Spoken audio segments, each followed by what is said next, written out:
പ്രിയമുള്ളവരെ, ഇന്ന് നാം പെൻഷൻ ദിനം ആചരിക്കുകയാണ്. പെൻഷൻ ഗവൺമെൻറ്റിൻ്റെ ഔദാര്യമോ പാരിതോഷികമോ അല്ല, മറിച്ച് അത് നമ്മുടെ അവകാശമാണ്. അപ്പോൾ അത് ഗവൺമെൻറ് നമുക്ക് തരുന്ന പാരിതോഷികമോ ഒന്നുമല്ല, നമ്മളുടെ ശമ്പളത്തിൽ നിന്ന് നീക്കിവെക്കപ്പെട്ട ഭാഗം ആണ് പിന്നീട് നമ്മൾ വിരമിച്ച ശേഷം ഔദാര്യമായിട്ടല്ല, അവകാശമായിട്ട് നമുക്ക് കിട്ടേണ്ടതാണ്. 1982 നക്കാര എന്നുള്ള ഒരു പെൻഷൻകാരൻ കൊടുത്ത കേസ് സുപ്രീം കോടതിയുടെ 5 അംഗ ഭരണഘടനാ ബെഞ്ച് വളരെ വ്യക്തമായിട്ട് കേൾക്കുകയും വിധി പ്രസ്താവിക്കുകയും ചെയ്തിട്ടുണ്ട്. അതിൻ്റെ സ്മരണാർത്ഥമാണ് എല്ലാ വർഷവും ഡിസംബർ 17 നാം പെൻഷൻ ദിനമായിട്ട് ആചരിക്കുകയാണ്. ഇപ്പോൾ ഒക്ടോബർ 10 ഡൽഹിയിൽ പെൻഷൻകാരുടെ പാർലമെന്റിലേക്കുള്ള ഒരു മാർച്ച് സംഘടിപ്പിക്കുകയുണ്ടായി. അതിൽ പല സുഹൃത്തുക്കളും പങ്കെടുത്തതിൽ എനിക്ക് അഭിമാനമുണ്ട്.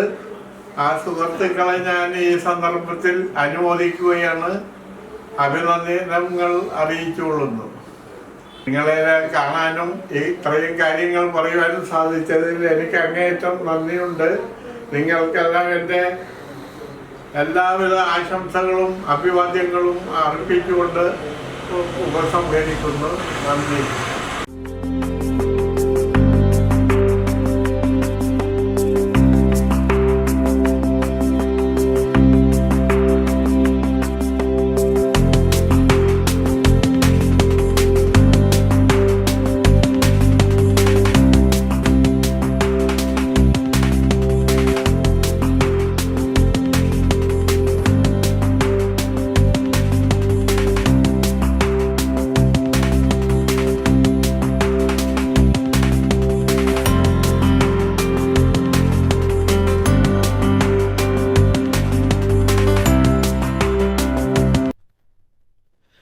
ഇത് മണിസാർ എന്ന് ബഹുമാനത്തോടെയും മണിയേട്ടൻ എന്ന സ്നേഹത്തോടെയും വിളിക്കപ്പെടുന്ന KAS എന്ന ചുരുക്കപ്പേരുള്ള ശ്രീ KA സുബ്രഹ്മണ്യൻ 4 പതിറ്റാണ്ടോളം നീണ്ട തൻ്റെ സർവീസ് ജീവിതം സഹപ്രവർത്തകർക്കും തന്നിൽ വിശ്വാസമർപ്പിച്ച സംഘടനയ്ക്കും വേണ്ടി ഉഴിഞ്ഞുവെച്ച വ്യക്തിത്വം. ജീവിത സായാഹ്നത്തിലും അണയാത്ത വിപ്ലവവീര്യവും കരുത്തു പകരുന്ന വാക്കുകളുമായി ഇന്നും സംഘടനയ്ക്ക് മാർഗദർശിയാണ് അദ്ദേഹം. കരിയെഞ്ചിനിലെ എരിയുന്ന ചൂടിൽ കൽക്കരിക്കഷണങ്ങൾ ചൂളയിൽ നിറയ്ക്കുന്ന ഫയർമാൻ എന്ന ജോലിയിലായിരുന്നു റെയിൽവേയിൽ തുടക്കം. വിശ്രമമില്ലാതെ കഠിനമായ ചൂടിൽ പരിധിയില്ലാതെ നീളുന്ന ജോലി ശരീരത്തെ തളർത്തിയെങ്കിലും അദ്ദേഹത്തിൻ്റെ മനസ്സിനെ ക്ഷീണിപ്പിച്ചില്ല. പകരം കഠിനമായ ജോലിയെ അതിദുഷ്കരമാക്കുന്ന ഉദ്യോഗസ്ഥ ദുഷ്പ്രഭുത്വത്തിനെതിരെ, തൊഴിലാളികളോടുള്ള റെയിൽവേ ഭരണകൂടത്തിൻ്റെ അനീതിക്കെതിരെ നിരന്തരമാളുന്ന അഗ്നികുണ്ഡമായി സ്വയം മാറുകയായിരുന്നു. ആദ്യം ഫയർമാൻ കൗൺസിൽ എന്ന സംഘടനയിലൂടെ, പിന്നീട് ALRSയുടെ ജീവനാഡിയായി, അധികാരികളുടെ പേടി സ്വപ്നമായി പൊരുതാനുറച്ച പടക്കളത്തിലിറങ്ങിയ അദ്ദേഹത്തിന് റെയിൽവേ നൽകിയത് പ്രതിസന്ധി നിറഞ്ഞ ജീവിതമായിരുന്നു. 2 തവണ സർവീസിൽ നിന്ന് പിരിച്ചുവിടൽ ഉൾപ്പെടെ നൽകി അധികാരികൾ പല ഊര് തോൽപ്പിക്കാൻ ശ്രമിച്ചെങ്കിലും അദ്ദേഹം തളർന്നില്ല. നിരവധി സമരങ്ങൾ, ഒട്ടേറെ പ്രക്ഷോഭങ്ങൾ, അധികാരികളുമായുള്ള ചർച്ചകൾ ഇതൊക്കെ നടത്തുവാൻ ചുക്കാൻ പിടിച്ചുകൊണ്ട് ശ്രീ KAS മുൻപന്തിയിൽ തന്നെ ഉണ്ടായിരുന്നു. കൂട്ടിന് തീവ്ര നിലപാടുകളുമായി ശ്രീ L മണിസാറും. കൊച്ചിയിൽ കായലും കടലും കൈകോർക്കുന്ന വൈപ്പിൻ എന്ന മനോഹര ഗ്രാമത്തിൽ ഇപ്പോൾ വിശ്രമ ജീവിതം നയിക്കുന്ന മണിസാർ തൻ്റെ സർവീസ് ജീവിതത്തിൽ all India loco running staff association എന്ന ലോക്കോ പൈലറ്റുമാരുടെ സംഘടനയുടെ കരുത്തനായ നേതാവായിരുന്നു. സ്വന്തം ജീവിതത്തെക്കാളേറെ സംഘടനയെയും സഹപ്രവർത്തകരെയും സ്നേഹിച്ച അദ്ദേഹത്തിൻ്റെ സംഭവബഹുലമായ സർവീസ് ജീവിതം വിവരിക്കാൻ വാക്കുകൾ പോരാതെ വരും. നീണ്ട 36 വർഷത്തെ റെയിൽവേ ജീവിതത്തോട് 2003 ജൂൺ 30 വിട പറഞ്ഞ അദ്ദേഹം പിന്നീട് വിശ്രമത്തിനായല്ല ശേഷകാലത്തെ ഉപയോഗിച്ചത്. ഉദ്യോഗസ്ഥ കെടുകാര്യസ്ഥത മൂലവും കുരുക്കഴിയാത്ത ചുവപ്പ് നാടകൾ മൂലവും റിട്ടയർ ആയതിനു ശേഷവും ആനുകൂല്യങ്ങൾ നിഷേധിക്കപ്പെടുന്ന റെയിൽവേ പെൻഷൻകാർക്ക് സഹായഹസ്തവുമായി റെയിൽവേ പെൻഷൻ ഗ്രീവൻസ് സെൽ ആരംഭിച്ചത് അദ്ദേഹം മുൻകൈയെടുത്താണ്. കൂടെ സഹായത്തിനായി ശ്രീ PN ശിവശങ്കരനെയും ശ്രീ ചാർലിയെയും LRSയുടെ ചിരകാല സ്വപ്നമായ LRSA ഭവൻ യാഥാർത്ഥ്യമായതോടുകൂടി ഒരു കൊച്ചു ഓഫീസ് റൂം അവിടെ ഗ്രീവൻസ് സെല്ലിനായി തുടങ്ങി. എല്ലാ ബുധനാഴ്ചയും മണിസാർ രാവിലെ 10 മണിക്ക് തന്നെ കൃത്യമായി ഓഫീസിൽ എത്തിച്ചേരുമായിരുന്നു. ചില ദിവസങ്ങളിൽ LRSയുടെ സെൻട്രൽ വൈസ് പ്രസിഡന്റായ സഖാവ് എൽമണി സാറും തൈക്കൂടത്ത് നിന്ന് കൂട്ടിനെത്തും. കുറച്ചുപേർ പെൻഷനുമായി ബന്ധപ്പെട്ട നിരവധി പ്രശ്നങ്ങളുമായി അവിടെ അദ്ദേഹത്തെ കാത്തുനിൽപ്പുണ്ടാവും. ഓഫീസർമാരുമായി നിലനിർത്തിപ്പോന്ന ഊഷ്മളമായ ബന്ധവും സ്വതസിദ്ധമായ വാക്ചാതുരിയും ഉപയോഗിച്ച് പെൻഷനായവരുടെ പ്രശ്നങ്ങളുടെ അഴിയാത്ത കുരുക്കുകൾ അഴിച്ച് യാത്രയാക്കും. ചിലരൊക്കെ കാത്തുനിൽക്കുന്നത് നന്ദി പറയാനാണ്. ഒരിക്കലും പരിഹരിക്കപ്പെടില്ല എന്ന് കരുതിയ ഫാമിലി പെൻഷൻ ശരിയാക്കി കിട്ടിയതിന്, അല്ലെങ്കിൽ ലഭിക്കില്ല എന്നുറപ്പിച്ച മെഡിക്കൽ റീഇംബേഴ്സ്മെൻറ്റ് കിട്ടിയതിന്, പ്രതിഫലേച്ഛ കൂടാതെ ചെയ്തു തന്ന ഉപകാരങ്ങൾക്ക് നന്ദി പറഞ്ഞ് നിറഞ്ഞ കണ്ണുകളോടെ യാത്ര പറയുന്നവരിൽ റണ്ണിംഗ് സ്റ്റാഫ് മാത്രമല്ല, റെയിൽവേയിൽ വിവിധ മേഖലകളിൽ പണിയെടുത്തിരുന്ന ട്രാക്ക്മാൻമാർ മുതൽ സ്റ്റേഷൻ മാസ്റ്റർമാർ വരെ ഉണ്ടാവും. 2016 യാദൃച്ഛികമായിരുന്നു പാലക്കാട് ഡിവിഷനിൽ നിന്നും സ്വയം വിരമിച്ച ശ്രീ PJ ജോസഫിൻ്റെ ഗ്രീവൻസ് സെൽ സന്ദർശനം. അദ്ദേഹത്തിൻ്റെ വാക്കുകളിലേക്ക്. പാലക്കാട് ഡിവിഷനിൽ ലോക്കോ പൈലറ്റായിരുന്ന ഞാൻ BRS എടുത്തു. 2016 നാട്ടിലേക്ക് വന്നു. ഒരു ദിവസം ആകസ്മികമായി റെയിൽവേ സ്റ്റേഷനിൽ വെച്ച് മണിസാറിനെ കാണാനായിട്ട് ഇടവന്നു. മണിസാർ എന്നോട് പറഞ്ഞു, പെൻഷൻ സെല്ല് ഇവിടെ ഉണ്ട്, തീർത്തും ആരും സഹായിക്കാനില്ലാത്ത റെയിൽവേക്കാരുടെ പ്രശ്നങ്ങൾ കൈകാര്യം ചെയ്യുന്നതാണ് നമ്മളുടെ കാര്യപരിപാടി. അതുകൊണ്ട് ജോസഫ് ഒന്ന് വന്നാൽ നല്ലതായിരിക്കും എന്നെന്നോട് പറഞ്ഞു. ഞാൻ അദ്ദേഹത്തിൻ്റെ കൂടെ ആദ്യമായി പെൻഷൻ ഗ്രീവൻസ് സെല്ലിൽ വന്നു. 2016 ഡിസംബർ കാലഘട്ടത്തിലായിരുന്നു അത്. ഞാനിവിടെ വരുന്ന സമയത്ത് 10-ൽ കുറയാത്ത ആളുകളുണ്ട് ഇവിടെ. തീർത്തും ആരും സഹായിക്കാനില്ലാത്ത റെയിൽവേയുടെ പലരും താഴ്ന്ന നിലകളിലൊക്കെ റിട്ടയർ ആയ വ്യക്തികളായിരുന്നു. പല പല പ്രശ്നങ്ങളായിരുന്നു അവരുടെ. ചിലരുടെ മെഡിക്കൽ പരമായിട്ടുള്ള പ്രശ്നങ്ങൾ, ചിലവരുടെ പെൻഷൻ ലഭിക്കാത്ത പ്രശ്നങ്ങൾ, അങ്ങനെയൊക്കെ ഉള്ളവരായിരുന്നു അവർ. അപ്പം മണിസാർ എന്നോട് പറഞ്ഞു, ഇവിടെ എനിക്ക് കുറച്ച് ഏജ് ആയതുകൊണ്ട് എഴുതുന്നതിനൊക്കെ സ്പീഡ് കിട്ടുന്നില്ല, ജോസഫ് എൻ്റെ കൂടെ ഇരുന്നാൽ നല്ലതായിരുന്നു. അങ്ങനെ ഞാൻ അദ്ദേഹത്തിൻ്റെ കൂടെ ലെറ്റർ ഡ്രാഫ്റ്റിങ്ങിനും മറ്റൊന്നും വേണ്ടിയിട്ട് ഞാൻ അദ്ദേഹത്തിൻ്റെ കൂടെ കൂടി. അദ്ദേഹം ഡിക്റ്റേറ്റ് ചെയ്ത് തരുമായിരുന്നു, ഞാനത് എഴുതുമായിരുന്നു. അപ്പോൾ ബുധനാഴ്ചകളിലാണ് ഈ ഓഫീസ് നടന്നുകൊണ്ടിരുന്നത്. തിരക്കുകൾ വർദ്ധിച്ചു വന്നു. അങ്ങനെ മണിസാറിൻ്റെ ഒപ്പം ഞാൻ കൂടി ഒരിക്കലും പിരിയാൻ പറ്റാത്ത രീതിയിൽ വന്നിട്ട് ഇവിടുത്തെ മറ്റുള്ളവരെ സഹായിക്കുന്ന കാര്യത്തിൽ എന്നെയും ഉൾപ്പെടുത്തിക്കൊണ്ട് മണിസാർ മുന്നോട്ട് പോയി. ഇത്രയും കരിഷ്മയുള്ള, തൻ്റെ ആശയങ്ങളിൽ വ്യക്തതയുള്ള, ഏതു കാര്യം ചെയ്യണമെന്ന് ആഗ്രഹിക്കുന്നു ആ കാര്യം ചെയ്തു തീർക്കാനാവുന്ന വിൽപ്പവറുള്ള ഒരു വ്യക്തിയെ പോലും ഞങ്ങൾ കണ്ടിട്ടില്ല. കൂടാതെ നമ്മുടെ ഡിവിഷൻ്റെ ഒരു ട്രേഡ് യൂണിയൻ നേതാവെന്ന നിലയിലല്ല, റെയിൽവേ ബോർഡിനെ ഭരിക്കാൻ പോലും അദ്ദേഹത്തിന് കപ്പാസിറ്റി ഉണ്ട്.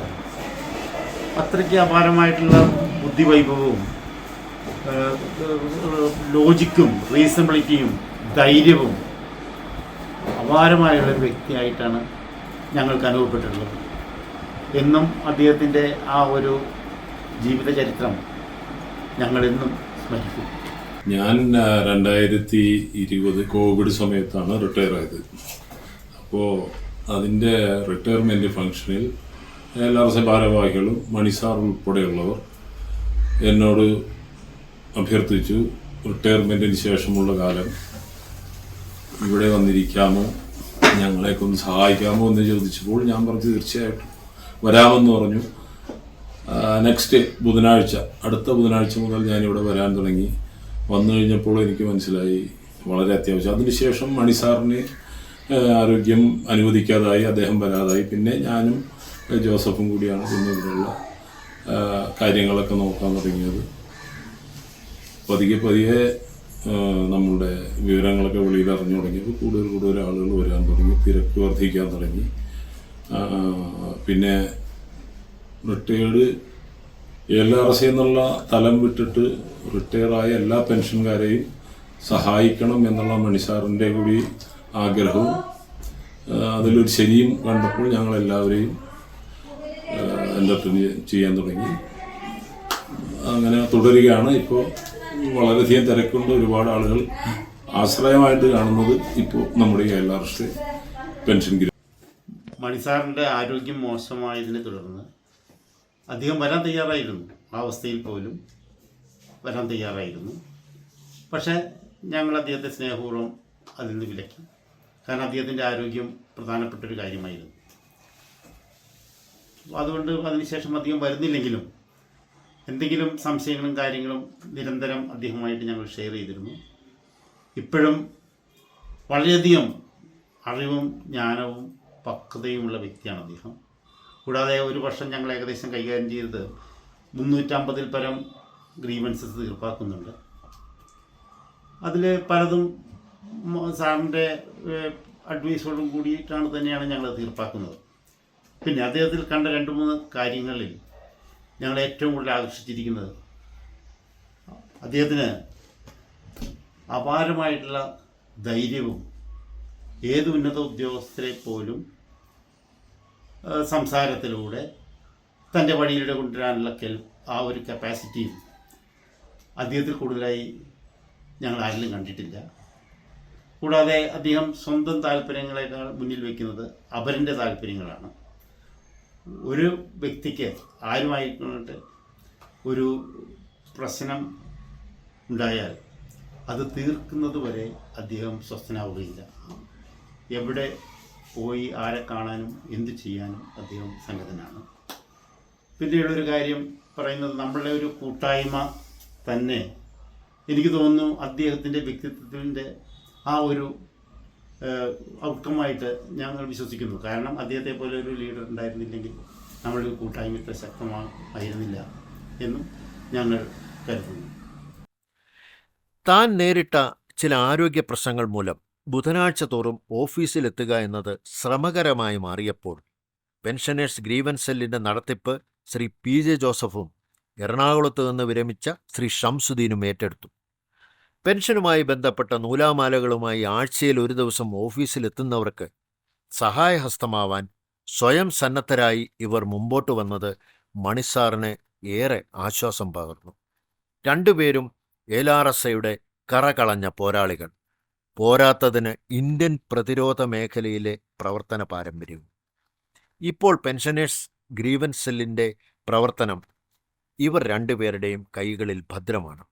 കൂടെ സഹായത്തിന് Venugopal, Harikumar, Suresh K. Nair, TK Mullat, PK Suresh, Sivasankaran, PJ Charlie, Rodrigues, Dhananjayan, സന്ധ്യാവ്, NV John, Muhammad Ashraf, Udayaprabhan, Reji P. Elias, Joshi മുതൽ പേരുമുണ്ടാവും.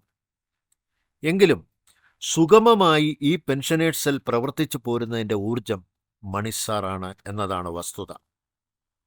ചൊവ്വാഴ്ച മുതൽ മേൽപ്പറഞ്ഞ ഓരോരുത്തരുടെയും ഫോണുകളിൽ വിളിയെത്തും. ബുധനാഴ്ച രാവിലെ സെല്ലിൻ്റെ പ്രവർത്തനങ്ങൾ ഫോൺ വിളിച്ചു വിലയിരുത്തും. ആവശ്യം വേണ്ട നിർദ്ദേശങ്ങൾ നൽകും. സെല്ലിൻ്റെ പ്രവർത്തനത്തിന് മാർഗദർശികളായി മണിസാറിന് പുറമെ ശ്രീ കിഷോറും റോളിയും ശ്രീകണ്ഠനും KC ജെയിംസും PN സോമനും നൽകുന്ന സേവനം ചെറുതല്ല. LRSയുടെ പ്രധാന മീറ്റിങ്ങുകളിലും വിരമിക്കൽ ചടങ്ങുകളിലും അനാരോഗ്യം വകവയ്ക്കാതെ മണിസാർ മകനോടൊപ്പം എത്താറുണ്ട്.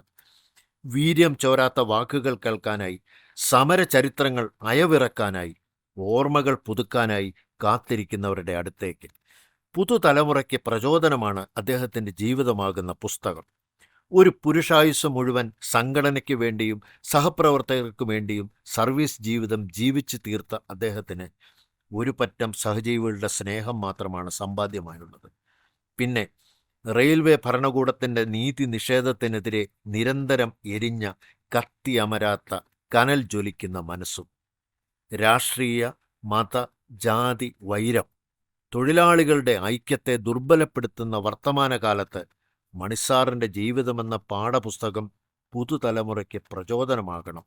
അതുതന്നെയാണ് അദ്ദേഹത്തിന് അവർക്ക് നൽകാനുള്ള സന്ദേശവും. വൈപ്പിനിലെ വളപ്പ് എന്ന സ്ഥലത്ത് ഭാര്യ നളിനി ചേച്ചിയോടും മകൻ ഉണ്ണിയോടും മരുമകളോടും പേരക്കുട്ടിയോടുമൊപ്പം താമസിക്കുന്ന അദ്ദേഹത്തിന് എല്ലാവിധ ആയുരാരോഗ്യ സൗഖ്യവും നേർന്നുകൊണ്ട് നിർത്തുന്നു.